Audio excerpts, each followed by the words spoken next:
Magandang umaga po sa inyong lahat, mga minamahal na kapatid sa Panginoon. Mula po sa aklat ng Exodo 20, Kapitulo 1, versikulo 11, ay ganito po ang ating mababasa. Ang lahat ng ito'y sinabi ng Diyos, "Ako si Yahweh, ang inyong Diyos na naglabas sa iyo sa Ehipto at nagpalaya sa iyo mula sa pagkaalipin. Huwag kang sasamba sa ibang Diyos maliban sa akin. Huwag kang gagawa ng imahen ng anumang nilalang na nasa langit, nasa lupa, o nasa tubig upang sambahin.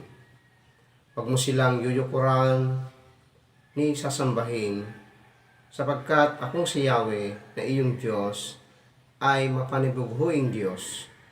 Ang kasalanan ng mga magulang ay sinisingil ko sa kanilang mga anak hanggang sa ikatlo at ikaapat na saring lahi.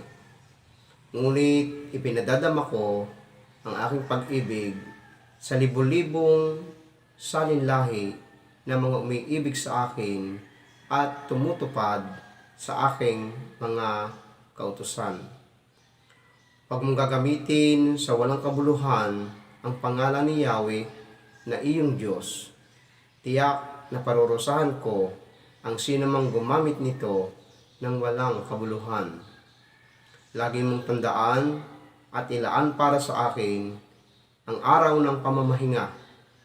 6 na araw kang magtatrabaho at tapusin mo ang dapat gawin.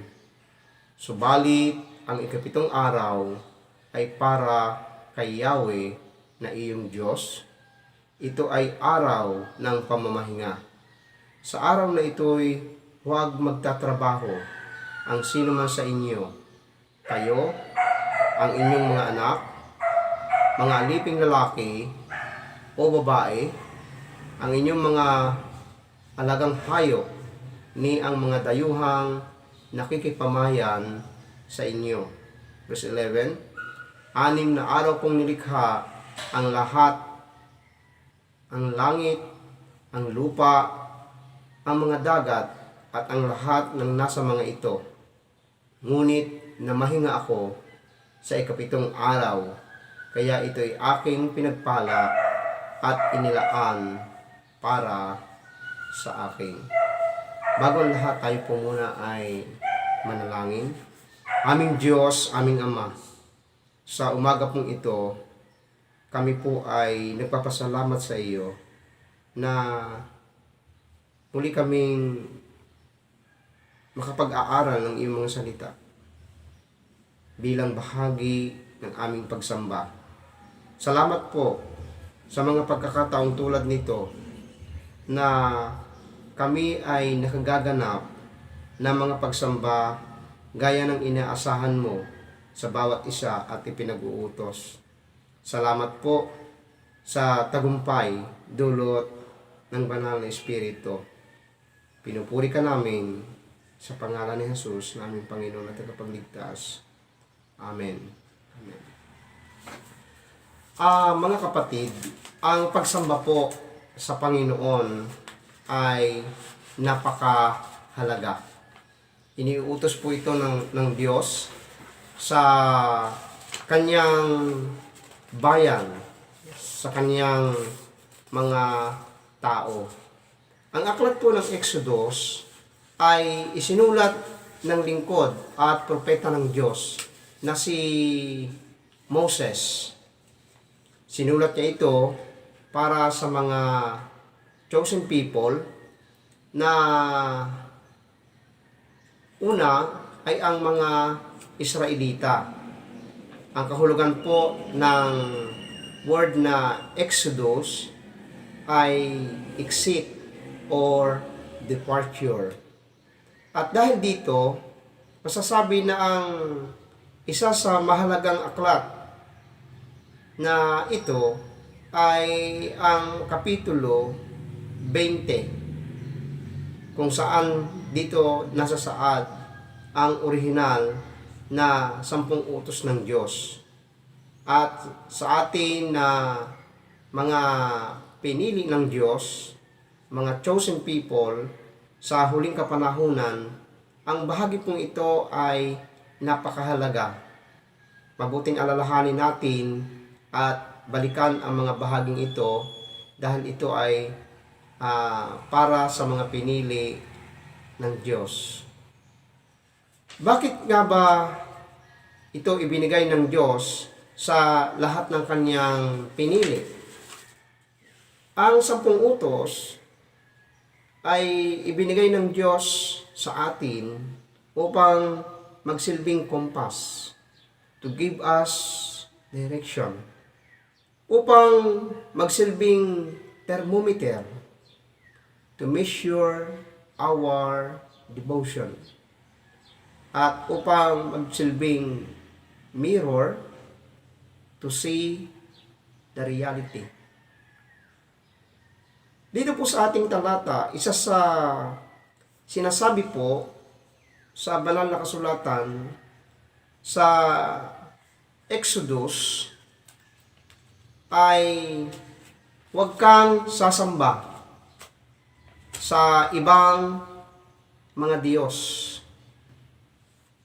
Ang nagsabi po nito ay si Yahweh. Sabi po mula sa versikulo 1, ang lahat ng ito ay sinabi ng Diyos. Ako si Yahweh, ang iyong Diyos na naglabas sa iyo sa Ehipto at nagpalaya sa iyo mula sa pagkaalipin. Huwag kang sasamba sa ibang Diyos maliban sa akin. So itong utos na ito po ay napakahalaga. Sinabi ng Diyos na huwag kang sasamba sa ibang mga Diyos-Diyusan maliban sa akin. I am the Lord your God who brought you out in Egypt, sabi ng Panginoon.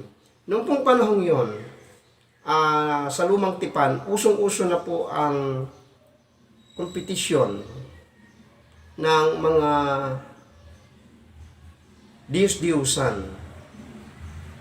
May rebulto na kawangis ng tao, may rebulto na kawangis ng hayop. Lalo na sa bansang Ehipto na kung saan po ay naalipin ang bayan ng Diyos. At ipinaalala po ng Diyos, matapos po sila ay ilabas niya sa bansang Ehipto, ay sinabi ng Diyos sa kanila, ako ang inyong Diyos. Ibig sabihin, wala na pong dapat na ibang Diyos ang bansang Israel. Wala pong ibang Diyos maliban sa Kanya na naglabas sa kanila sa lupain ng Ehipto at humango at nagpalaya sa kanila sa lupain ng pagkaalipin. So, ibig sabihin, ipinakikita dito ng Diyos na kung meron mang pinagkakautangan ng loob ang bansang Israel sa paglalabas sa kanila sa lupa ng pagkaalipin, yun ay walang iba kundi pagkakautang sa Diyos. May similarity po ito sa hindi man tayo inilabas ng Diyos sa bansang Ehipto sa ating kapanahunan, pero tatandaan po natin na inalis po tayo ng Diyos sa pagkaalipin sa kasalanan. Kaya yung pag-uukol ng pagsamba ng bansang Israel na hinihingi ng Diyos sa kanila ay pagsamba yung hinihingi ng Diyos para sa atin. At ang pagsambang ito ay tanging sa Kanya lamang. Hindi po natin po dapat itong iukol sa pagsamba sa mga Diyos-Diyusan. Ang pagsamba po sa mga Diyos-Diyusan ay isang kasuklam-suklam sa mata ng Panginoon. Kaya po ang sabi ng Diyos sa versikulo 4, huwag kang gagawa ng anumang imahen Ano po? Sabi diyan, huwag kang gagawa ng imahen ng anumang nilalang na nasa langit, nasa lupa, o nasa tubig upang sambahin. So, ito po ay isa sa mga paalala ng Diyos na huwag tayong gagawa ng anumang imahen na kawagis ng nilalang sa langit, sa lupa, at sa tubig. Sapagkat wala pong forma ang Diyos. God has no visible form. Yun po ay sinasabi sa aklat ng Exodus o ng Deuteronomy chapter 4 verse 19. Ano po? Sabi po dito, huwag ninyong sasambahin ang araw, buwan, bituin, o alinmang bagay sa kalawakan na nilalang ni Yahweh para sa tao. Verse 23, sabi po diyan, mag-ingat kayo, huwag ninyong kalilimutan ang kasunduan ninyo ni Yahweh. Huwag kayong gagawa ng anumang larawan upang sambahin gaya ng ipinagbabawal niya sa inyo. Ngayon din, sabi sa verse 18, balik tayo ng konti, sabi po diyan, ng anumang gumagapang o ng anumang isda. So, ibig sabihin, sa panahon po ng Old Testament, ay napakarami po talagang sinasamba ang mga tao. Napakarami pong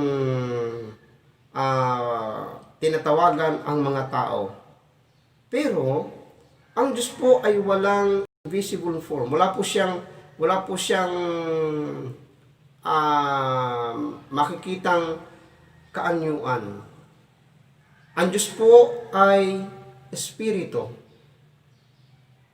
Sabi nga po sa John chapter 4 verse 24, ang Diyos ay Espiritu, kaya dapat siyang sambahin sa Espiritu at katotohanan.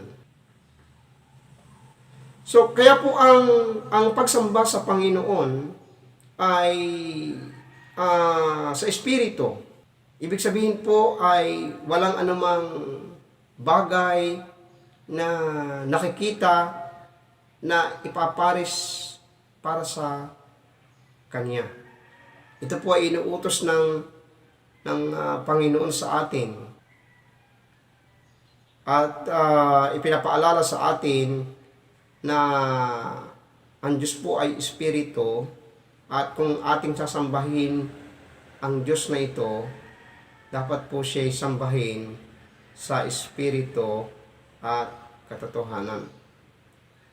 Sabi po sa verse 5, sa ating talata sa Exodus pa rin, ang sabi po doon ay huwag mong yuyukuran o sasambahin ang mga larawan na iyan. Ano po? Sabi po diyan, huwag mo silang yuyukuran ni sasambahin, sapagkat akong si Yahweh na iyong Diyos ay mapanibughuing Diyos. Ang kasalanan ng mga magulang ay sinisingil ko sa kanilang mga anak hanggang sa ikatlo at ikaapat na saling lahi. So, iniutos po ng Panginoon doon sa mga ribulto na huwag po silang sasambahin at yuyukuran.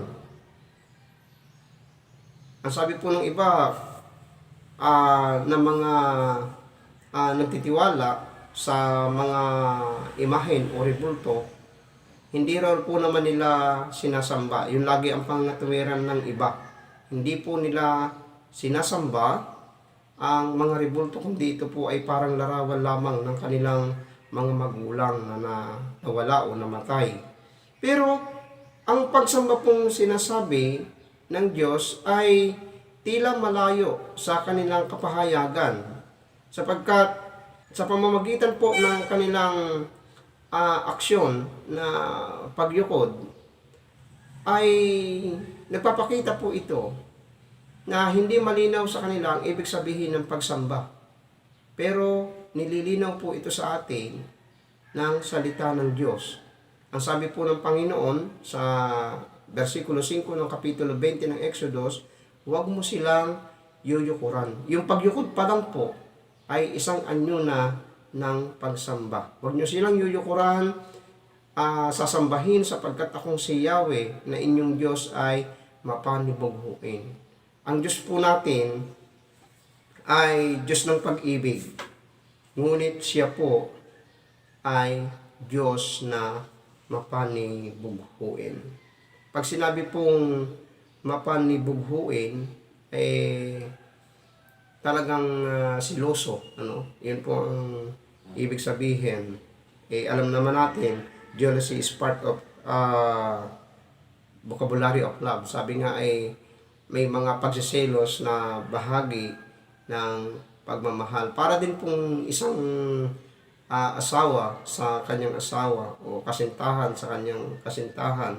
Kapag ka po yung kanyang kasintahan na babae ay may kasamang ibang lalaki, halimbawa isang binata, nagsiselos yung binata.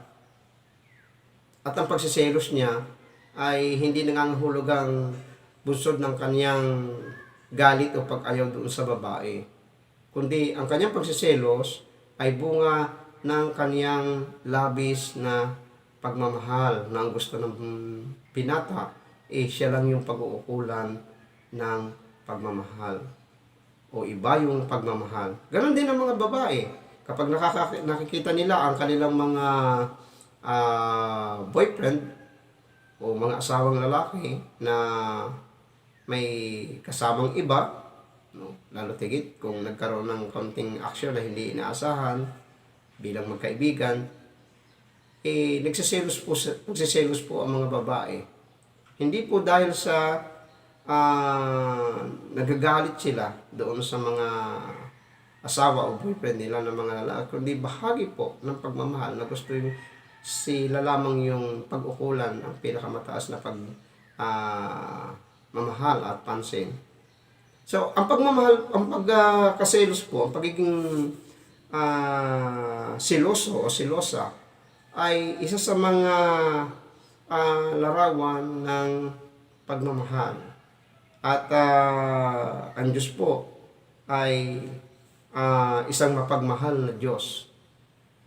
Sabi po doon sa verse 6, ngunit ipinadarama ko ang aking pag-ibig sa libu-libong saninlahi ng mga umiibig din sa akin. So, talagang ang Diyos po ay pag-ibig, no? Sabi po sa John 3:16, gayon na lamang ang pag-ibig ng Diyos. Okay? Marami pong mga talata sa Biblia na nagpapahayag ng karakter ng Diyos. At isa sa kanyang mga karakter ay siya po ay Diyos ng pag-ibig. Pero huwag din po natin kalilimutan, mga kapatid, na ang Diyos po natin ay isang Diyos na mapanibughuin. Inaasahan po ng Diyos na bilang kaniyang mga anak, tayo po ay sa Kanya mag-uukol ng tunay na pagsamba. Sa Kanya po tayo yuyukod bilang pagpapahayag ng ating pagrespeto at pagsamba para sa Kanya. Dahil kung ang gagawin po natin ay ibibigay natin ang pagsamba sa iba, no? Yung pagyukod natin, ibibigay po natin sa iba, sa mga santo, sa mga santa, sa mga ibang mga Diyos-Diyosan na mga larawan ng hayop, hindi po ito makakabuti sa atin. Sapagkat isa po sa matamang ipinag-uutos ng Panginoon, huwag tayong yuyukod sa ibang mga Diyos. Huwag natin silang sasambahin. Dahil kapag kaganon po ang ating ginawa, tatandaan po natin sisingilin po tayo ng Panginoon. At ang kanyang paniningil ay ipinababatid niya sa atin na hindi simpleng paniningil. Maliwanag po sinasabi sa versikulo 5 na kung ma-involve tayo sa kasalanan ng maling pagsamba, sabi po ng Panginoon, ay sisingilin niya sa mga magulang ang kasalanan ng kanilang mga anak hanggang sa kanilang ikaapat na saling lahi. Bakit po sa mga magulang? Kasi po, ang pagtuturo, ang unang pagtuturo ng tamang pagsamba ay nakasalalay po sa kamay nating mga magulang. Kaya nga po sinasabi po ng Biblia, pinapaalala sa atin ng Diyos sa ibang mga talata na ang mga aral ni Yahweh ay dapat nating ilagay sa mga hamba ng ating tarangkahan, itali natin sa ating mga noo, sa ating mga kamay, at ipabatid natin ito sa ating mga anak saan man tayo dumadako. So mahalaga po ito mga kapatid na paalala sa atin ng Diyos sapagkat ang kanyang pagpaparusa ay hindi isang simpleng pagpaparusa.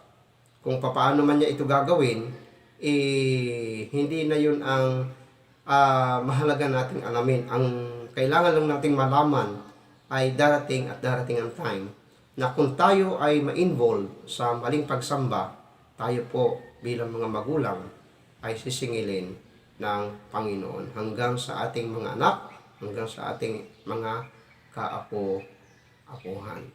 So, ito po yung isa sa mga bagay. Ngunit, kung tayo naman po ay susunod sa Panginoon, ano po? Kung ikukonsidera natin at isasaalang-alang natin ang kanyang mga utos, ang Diyos din naman po ay may pangako. At ang kanyang pag-ibig po ay kanyang paunlarin para sa atin at kanya pong ipapadama sa libu-libong lahi na umiibig sa kanya at tumutupad sa kanyang mga utos. So ito po yung isang bagay na huwag pa rin nating kalilimutan. Huwag mong yuyukuran o sasambahin ang anumang Diyos-Diyusan sapagkat ako si Yahweh na iyong Diyos ay Diyos na mapanibughuin. Ang kasalanan ng mga magulang ay sinisingil ko sa kanilang mga anak hanggang sa ikaapat na saling lahi. Kahit po ito pag-ulit-ulitin natin ang basa, hindi po sobra o nakakahinayang sapagkat ito po ay isang matamang paalala sa atin ng Panginoon. Now, kung atin pong titingnan sa verse 7, sabi po doon ay huwag mong gagamitin sa walang kabuluhan ang pangalan ni Yahweh na inyong Diyos. Tiyak na parurusahan ko ang sinumang gumamit nito ng walang kabuluhan. Tungkol naman po sa pangalan ng ating Panginoon, hindi po masama ang tumawag. Hindi po masama ang gumamit sa pangalan ng Panginoon dahil ang pangalan ng Panginoon ay kapangyarihan. Ano po? Kaya nga ang sabi ng Panginoon, ng Panginoong Hesus, ano man ang hingin niyo sa aking pangalan, ito ay gagawin ng aking amang nasa langit. Pero hindi lang po makapangyarihan, kundi ang pangalan din po ng Diyos ay banal. Kaya hindi po natin ito dapat gamitin sa mga pananalitang walang kabuluhan, no? At yung salita po na walang kabuluhan ay maaari pong isang paggamit sa pamamagitan ng panunumpa sa pangalan ng Diyos, ano? Yung pagsumpa ay napaka laking kamalian.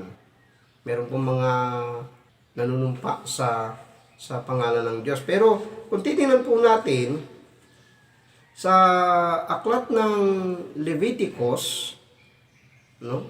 Leviticus chapter 19, ay ganito po yung ating mababasa sa versikulo 12. Sabi po dito, huwag kayong manunumpa sa aking pangalan kung ito ay walang katotohanan. Iyon ay paglapastangan sa pangalan ng Diyos. Ako si Yahweh, sabi ng Panginoon. Yun to paggamit sa pangalan ng Panginoon ay isang paglapastangan, lalo na kung panunumpa ng isang tao ay walang katotohanan. Kaya yung sinasabi ng iba na sumpaman, no? Kaharap natin ang Panginoon. Yung mga ganun, hindi po dapat yon, mga kapatid.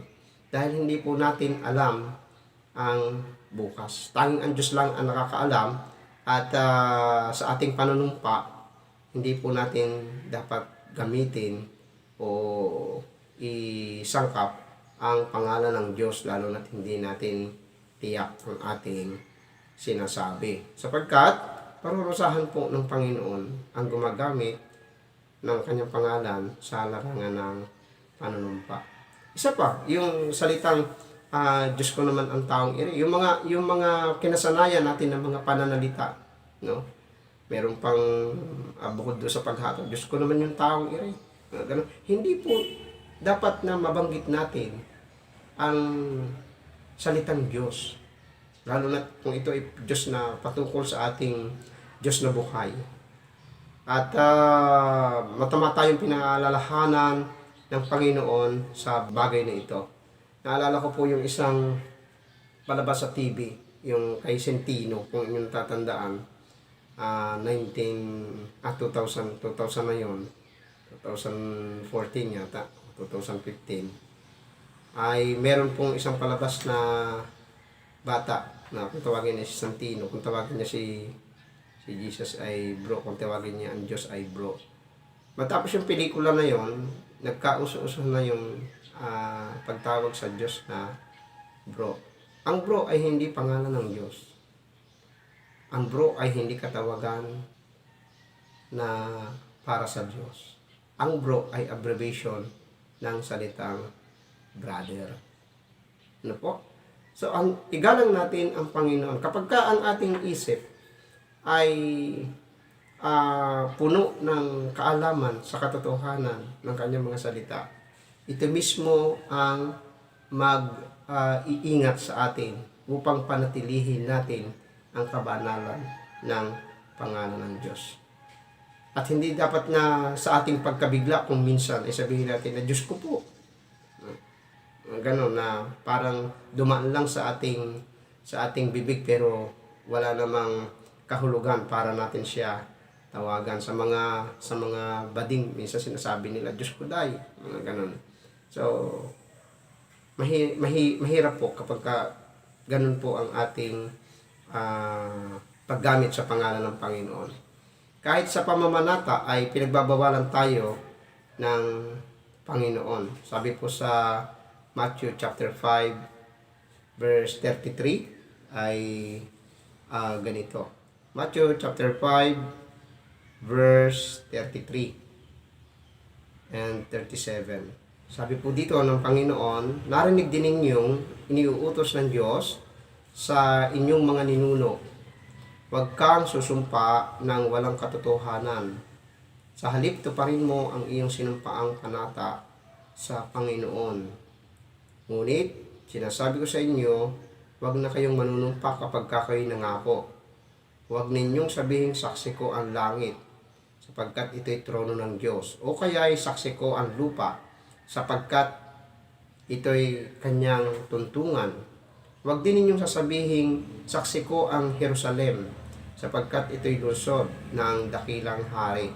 Huwag mo rin ipanunumpa ang iyong ulo, sapagkat ni isang buhok sa iyong ulo ay hindi mo kayang paputiin o paitimin. Sabihin mo na lang, oo kung oo, at hindi kung hindi, sapagkat ang anumang sumpa na idaragdag mo dito ay buhat na sama-sama. So, pinagbabawalan tayo ng Panginoon na huwag tayong manunumpa sa kanyang pangalan. Huwag natin gagamitin yung kanyang pangalan sa panunumpa. Kahit nasabihin natin na tiyak naman ako doon sa aking pagpapatunay sa iyo, pero hindi pa rin natin dapat gamitin ang pangalan ng Diyos. Sapagkat ang pangalan ng Diyos ay tunay na napaka-banal. Okay? So patuloy po tayo. Sabi po sa verse 8 ng Exodus chapter 20, verse 8 ay ganito. Lagi mong tatandaan at ilalaan para sa akin ang araw ng pamamahinga. Ito naman po yung araw ng pamamahinga. Bahagi po ng 10 utos ng Panginoon ay ang pagsasaalang-alang sa araw ng pamamahinga. Sabi po ng verse 8 ng chapter 20, lagi mong tatandaan. No? Lagi daw tatandaan. Naalala niyo yung salitang wag mong kalilimutan. No? Sabi doon sa Hebrews chapter 10 verse 25. Ano sabi doon? Wag niyong kaliligtaan ang pagdalo sa inyong mga pagtitipon. No? Gaya ng ginagawa ng ilan, kundi magpalakasan kayo sa isa't isa. Lalo na yung nalalapit na ang pagdating ng araw ng Panginoon. Yung salitang wag mong kaliligtaan, huwag kalilimutan, ay kasing kahulugan ng lagi mong tatandaan at ilaan sa Panginoon ang araw ng pamamahinga. Yan po ang sinabi ng Panginoon sa kanyang mga hinirang. Na yun daw araw ng pamamahinga, which is ito yung Sabbath day. Kung baga sa mga Hudyo, ay inaano nila po ito ay Saturday. Okay? Pero sa kontekst ng Pilipino ay nasanay na po tayo sa Sunday bilang araw ng pamamahinga. Bagamat ng iba ay nag-focus talaga doon sa salitang Sabbath, pero ang isa sa mga kahulugan ng salitang Sabbath ay day of rest, not only Sabado. Okay? So, sabi nga ng aklat ng Mateo, sabi ng Panginoon, kapag ang isang tao ay namamahinga ng isang araw sa Panginoon, ito ginagawa niya para sa Panginoon. So, yung pamamahinga ay napakahalaga na ating tandaan na ito ay para sa Panginoon. Kaya nga sabi ng Panginoon, ilaan natin sa Kanya ang araw ng pamamahinga. Sabi po sa Genesis chapter 2 verse 3, itong araw kong ito ay pinagpala ng Panginoon. Itong ikapitong araw na ito ay pinagpala ng Panginoon. Ibig sabihin, doon sa 7 araw, no, ang pinaka-special na araw doon ay ang ikapitong araw. Yung unang araw, yes, mahalaga yun. Kaya nga ginawa ng Panginoon, mahalaga yung pangalawang araw, pangatlong araw, pang-apat na araw, pang-limang araw, pang-anim na araw. Mahalaga ito.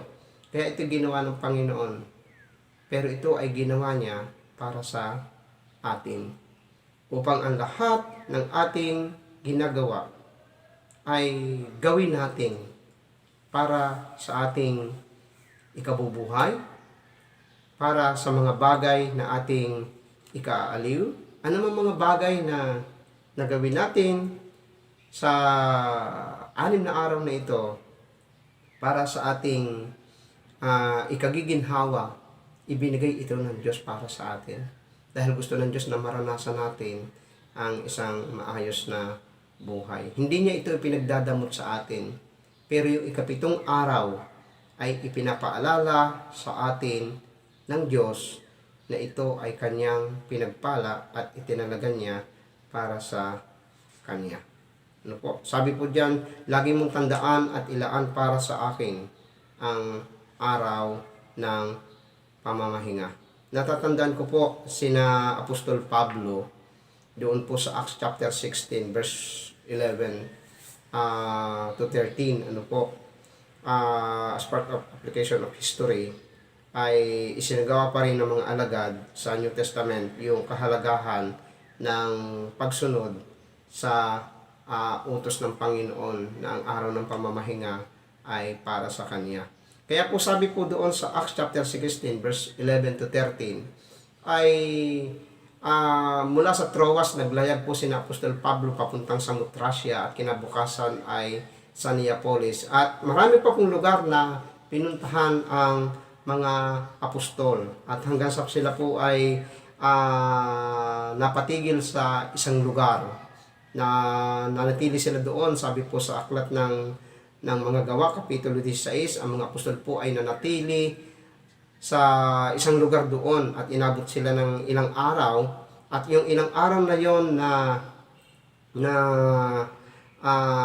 iminilagi nila doon sa lugar na yon, sila po ay inabot ng araw ng pamamahinga. So imagine, magkakasama po yung mga apostol doon.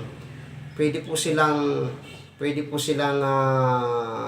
manambahan na sila lang, pero ang ginawa po nila ay lumabas sila at naghanap ng mga dako na inaakala nilang mayroong panalanginan ng mga Hudyo. Okay? Ibig sabihin, naghahanap sila ng mga ka-fellowship sa araw ng Panginoon upang sila po ay mapalakas at magpalakas. Yung pagpapalakasan po kasi ay napakahalaga. At ito po ay nagagawa ng mga anak ng Diyos sa araw ng pamamahinga. Kaya po sabi ni Apostol Pablo, inabot kami ng araw ng pamamahinga at kami ay lumabas at nagpunta sa tabing ilog upang sa pag-aakala namin na merong dakong panalanginan ng mga Hudyo. So mahalaga po mga kapatid ang ganitong pagkakataon. Ang mga tunay na anak ng Diyos, hindi na po sila tatanong kung ano po ang gagawin nila kapag araw ng Sunday. Nakaset na po ang mind ng mga anak ng Diyos. Pagdadating po ng Sunday, alam nila na ang araw na yon ay araw ng Panginoon. Hindi po ito kanilang araw. Hindi po ito araw ng pagmamahinga sa trabaho na opisina, kaya pwede nang maglakwatsa o kaya ay mag-shopping kasi hirap ka ng 6 na araw. Ikapitong araw, ipag-shopping mo naman. Hindi po ganun ang pamamahinga na sinasabi sa atin ng Panginoon. Kundi isang pamamahinga ng pagdulog sa kanyang presensya. Mahalaga po ito at ipinag-uutos po ng Panginoon sa atin na lagi po natin itong tatandaan at ilaan ang araw ng pamamahinga para sa Kanya. Ang Diyos po ay nagbigay ng pagpapaliwanag sa bagay na ito. Sa verse 9 ay sinabi po ng Panginoon, 6 na araw kang magtatrabaho at tatapusin mo ang dapat mong gawin. Subalit, ang 7 araw ay para kay Yahweh na iyong Diyos. Ito ay araw ng pamamahinga. Nililinaw po dito, ang 7 araw ay para kay Yahweh at ito ay araw ng pamamahinga. Sa araw na ito ay huwag magkatrabaho ang sinuman sa inyo. Okay? Huwag daw magtatrabaho ang sinuman sa atin. Sabi ng Panginoon, kayo, ang inyong mga anak, mga aliping lalaki o babae, ang inyong mga alagang hayop, ni ang mga dayuhang nakikipamayan sa inyo. So napakahalaga po ng utos na ito ng Panginoon. Napakahalaga ng pagtatakda ng Diyos ng araw na ito para sa Kanya. Talagang ito po ay hinaluan niya ng kabanalan at mismong siya ay namahinga sa 7 araw. At makikita po natin mga kapatid, sabi po sa verse 11, 6 na araw kong nilikha ang langit, ang lupa, ang mga dagat, at ang lahat ng mga nasa mga ito. Ngunit namahinga ako sa 7 araw, kaya't ito'y aking pinagpala at inilaan para sa akin. Baka sabihin natin, paano kung hindi natapos yung aking gawain ng 6 na araw? Pwede kong tapusin ng linggo para Lunes, panibagong gawain. Hindi po. dapat na ganun ang mangyari. Tatandaan po natin, hindi po excuse para sa Panginoon ang hindi natin pagkatapos ng ating trabaho. Natapos man o hindi ang ating trabaho, hindi natin dapat angkinin, gamitin at agawin sa Panginoon ang ikapitong araw. Ito ay araw ng pamamahinga. Sa araw na ito, huwag kayong magtatrabaho. Huwag magtatrabaho ang sino man sa inyo. Ikaw man ay babae o ikaw man ay lalaki na sabihin natin ikaw yung pinaka-namumuno sa iyong sambahayan. Pero ang paalala ng Diyos, sa ikapitong araw, huwag kang magtatrabaho. Hindi lang ikaw, ang iyong anak, ang ilan ang iyong mga anak, huwag mo silang pagtatrabahuhin sa ikapitong araw. Ibig sabihin, iutos mo sa kanila. Ikaw ay maging isang mabuting halimbawa ng pagsunod sa utos ng Panginoon sa iyong mga anak. Maging yung mga aliping lalaki o babae, yung mga katulong sa bahay. Sabi ng Panginoon, huwag mo silang pagtatrabahuhin. Kung hindi mo man makasama sa pagsamba, yung iyong mga katulong na lalaki at babae, bagamat dapat as part of our evangelism, no, bilang bahagi ng ating pag-ebanghelismo, kasama rin dapat ang iyong mga trabahador sa ating napapahayagan ng mabuting balita para makilala nila ang iyong Panginoon. Pero kung hindi man sila makasama, huwag mo rin silang pagtatrabahuhin. Dahil hindi lang ikaw ang inaasahan ng Panginoon na magsasagawa ng paggalang at magpapanatili ng kalinisan ng ikapitong araw. Dahil mayaman ka man o may kaya ka man sa buhay dahil meron kang mga alipin, pero tatandaan mo na ang iyong alipin ay nilikha rin ng Panginoon para sa isang pagsamba. Hindi lang ang mga babae o lalaki, ang iyong mga hayop. Alam naman natin, ang mga hayop hindi naman tulad natin para sumamba, pero ang mga hayop po ay hindi rin pinagtatrabaho sa panahon ng lumang tipan. Marahil, kinukumpayan nila. No? Dahil ang mga hayop wala namang alam. Pero, mahalaga na talagang ang ikapitong araw ay magamit natin sa pamamahinga. Maging ang mga dayuhan na nakikipamayan sa iyong lupain. Hindi po dapat na sila po ay pagawin natin. Huwag kang magpabisita sa araw ng pamamahinga. Merong mga tao na magtatanong sa atin, pwede bang pumunta sa inyo? Ano bang magandang araw? Sunday para nariyan ka? Huwag po tayo magpapabisita. Isip natin sa ating isip, sa ating puso, na iyon ay para sa Panginoon. Merong mga tao na, sige, punta ko sa bahay, Sunday, naroon ako. Pero huwag tayong mag-schedule. Hindi po dapat na nag-i-schedule ang mga anak ng Diyos sa araw ng linggo para po sila ay bisitahin sapagkat yun po ay nakatalaga sa Diyos na pinagkakautangan nila ng kanilang buhay at kalusugan ng kanilang pamilya. Pwera na lang kung yung iyong bisita ay pupunta sa inyo para sumamba sa pagsamba natin sa Panginoon o sa pagsamba ng iyong pamilya sa Panginoon. Kung sila ay bibisita, makakasama, okay. They are very much welcome to us. Kasi alam natin na sa Panginoon pa rin tayo pupunta. Pero yung mag-schedule po sila o tayo sa ikapitong araw ay huwag. Huwag nating agawin ang para sa Panginoon. Huwag tayong gagawa ng ating mga anak, ng ating mga alipin, ng ating mga hayop, at ang ating mga bisita. Bakit?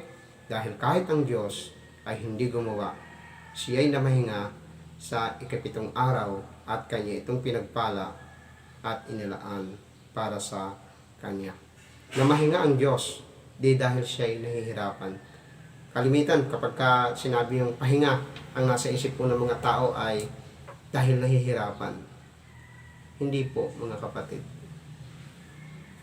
Ang pamamahinga po para sa Panginoon ay may kahalong kabanalan.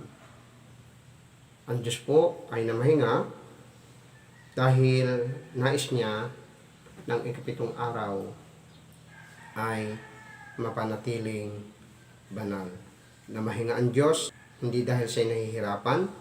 Namahinga ang Diyos di dahil siya ay may ibang gagawin o naisip na ibang gawain. Namahinga siya upang magkaroon tayo ng makadiyos na panuntunan. Namahinga siya upang maging pattern na hindi tayo magpakabisi sa ating mga sarili tuwing darating ang araw ng pamamahinga. Nagpahinga siya upang ang ikapitong araw ay makita natin ang kahalagahan. Ang ikapitong araw ay isang pinagpalang araw. Ito ay para sa Diyos. Huwag natin kalilimutan mga kapatid na lalo na kung tayo po yung sabi nga ay sinusunod sa ating pamilya, bahagi natin sa ating pamilya at ang ating pamilya ay isama natin sa pagsamba sa ating Panginoon. So, merong mga tao na, merong mga magulang na kapag sila sumamba, iniiwanan po nila yung kanilang mga anak sa bahay o walang tatao. Walang magbabantay kung ano man yung dapat na bantayan. Kaya kami na lamang ang sisimba o ako na lang ang sisimba. O baka may dumating kasing bisita ay hanapin ako. Hindi po dapat na mangyari yon. Trust in the Lord. Walang mangyayari sa iyong bahay. Babantayan niya ng Panginoon. Hindi ka mawawalan kung ikaw ay lubos na magtitiwala at susunod sa Panginoon. Mahalaga po ang pagsunod. Tatandaan po natin mga kapatid, ang Diyos ay nalulugod kapag ang ating pagsamba ay practical. Unang-una, ihandog natin ang ating mga sarili sa Kanya. Ihandog natin ang ating mga panahon sa Kanya. Ialay natin ang ating buhay, katawan bilang haing buhay, kalugod-lugod para sa Kanya. That is practical na paghahandog para sa Panginoon. At gusto ng Diyos yan. Siya po ay nalulugod kapag ang ating pagsamba ay practical. Ang Diyos ay nalulugod kapag ang ating pagsamba ay pinag-iisipan nating mabuti. Ano ang ating gagawin sa paharap ng Panginoon? Paano natin siya mapiplease sa ikapitong araw? Paano tayo makakaawit ng mabuti sa Kanya? Paano natin mai-concentrate ang ating isip sa mga pagsamba? Ano yung mga bagay na dapat nating ipagpasalamat sa Panginoon sa nagdaang mga araw? Ito yung mga dapat nating pag-isipan sa ating pagsamba sa Panginoon. Huwag nating isipin yung mga alalahanin sa buhay, ay yung ating trabaho sa Lunes hanggang Sabado, paano natin matatapos yung gawain para yung ating manager ay matuwa sa atin. Huwag po nating isama itong mga bagay na ito. Dahil tayo ay nakaharap sa manager ng mga manager, sa boss ng mga boss, sa Panginoon ng mga Panginoon. Kaya pag ikaw ay humarap sa Panginoon, pag-isipan mo mabuti ang mga bagay kung paano mo siya mabibigyan ng kaluguran. Ang Diyos po ay nalulugod kapag ang ating pagsamba ay pinag-iisipan natin mabuti para sa Kanyang kaluguran. Pangatlo, ang Diyos po ay nalulugod kapag ang ating pagsamba sa Kanya ay tunay. No? Pagsamba sa katotohanan. Yung pong ating pagsamba ay nakapokus sa Kanya. Okay? Kapag merong mga salita ng Diyos na pinag-uusapan ng ating pandinig, ang ating isip ay nakapokus sa Kanyang mga salita. Talagang sa Kanya lamang nakatuon ang ating mga pansin. Kung tayo may lingap sa ating mga kapatid, ang bawat bagay na ating gagawin para sa ating kapatiran ay pagpapalakasan. Ngunit pagsamba sa Diyos na ating pinaluluguran. Pang-apat, ang Diyos ay nalulugod kapag ang ating pagsamba ay tama. Hindi basta kung ano yung ating magustuhan. Kung tanggapin man ng Diyos o hindi, basta ako ay tumigil ng ikapitong araw, pumunta ako sa simbahan, no? Bahala na siya kung ano man ang makita niya sa akin. Hindi po pwede yun. Hindi po dapat yun. Ang pagsamba natin sa Diyos ay kailangang tama. At sa pagsamba natin sa Panginoon ng ikapitong araw, dapat nating talagang siya ang mag-sentro ng ating buhay. Sabi nga po sa John chapter 4 verse 24 and 23, kung sabi doon, basahin po natin at dito po tayo magtatapos. Sabi po sa 1 Kapitulo 4, versikulo 23 ay ganito. Subalit, dumarating na ang panahon at ngayon na nga na ang mga tunay na sasamba sa Ama ay sasamba sa Kanya sa Espiritu at katotohanan, sapagkat ganyan ang uri ng pagsamba na kinalulugdan ng Ama. Sa ibang salin po, sapagkat yan ang pagsambang hinahanap ng Ama sa mga sumasamba sa Kanya.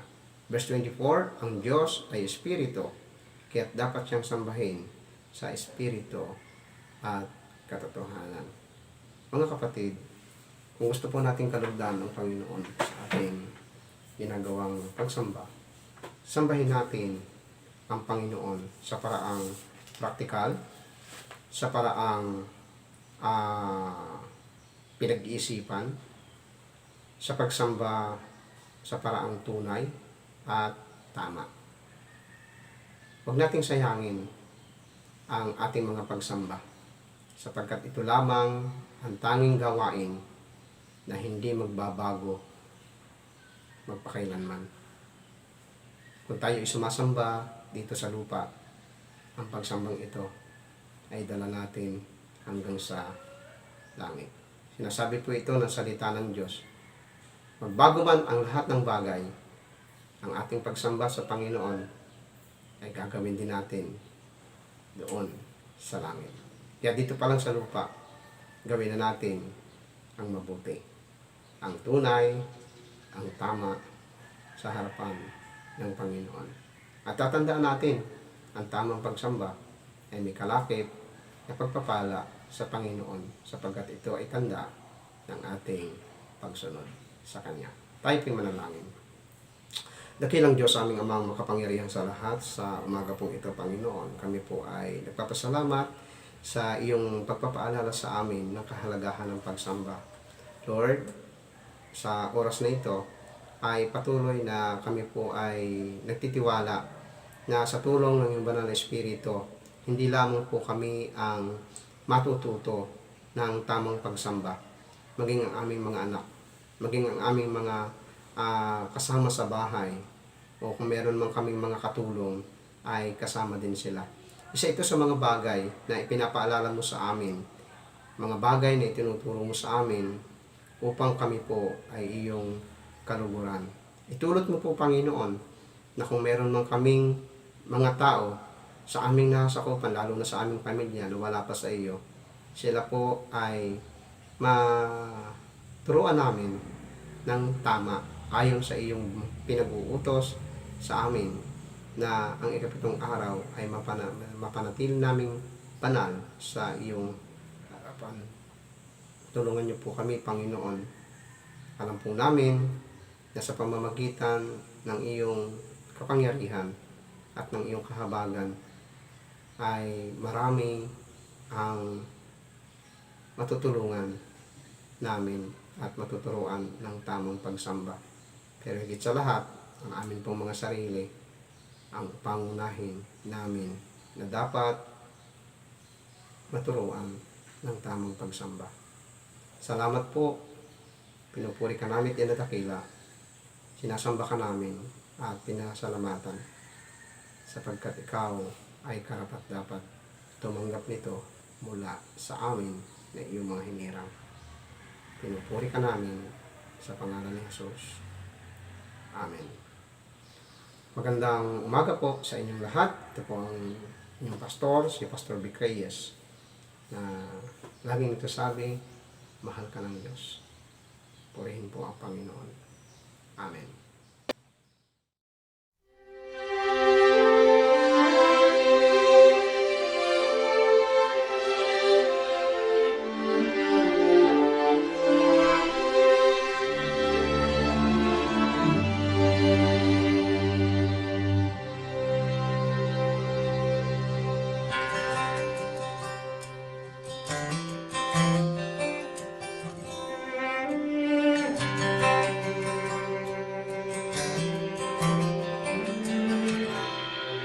Remember the Sabbath to keep it holy.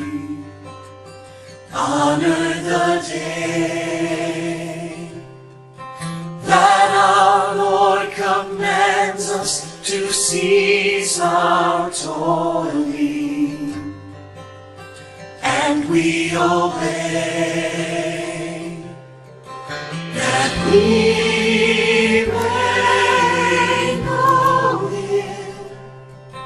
and learn His patient ways, keeping the Sabbath holy in all our days.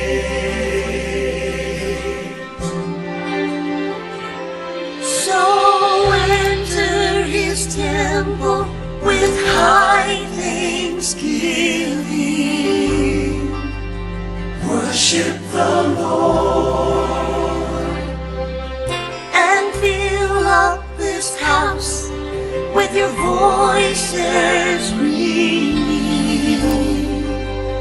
Let them be heard, for we adore Him and lift our hearts in praise, keeping the Sabbath holy in all our days.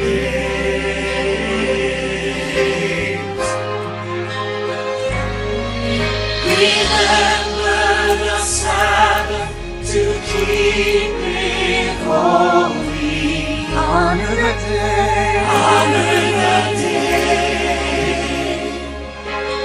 that our Lord commands us to cease our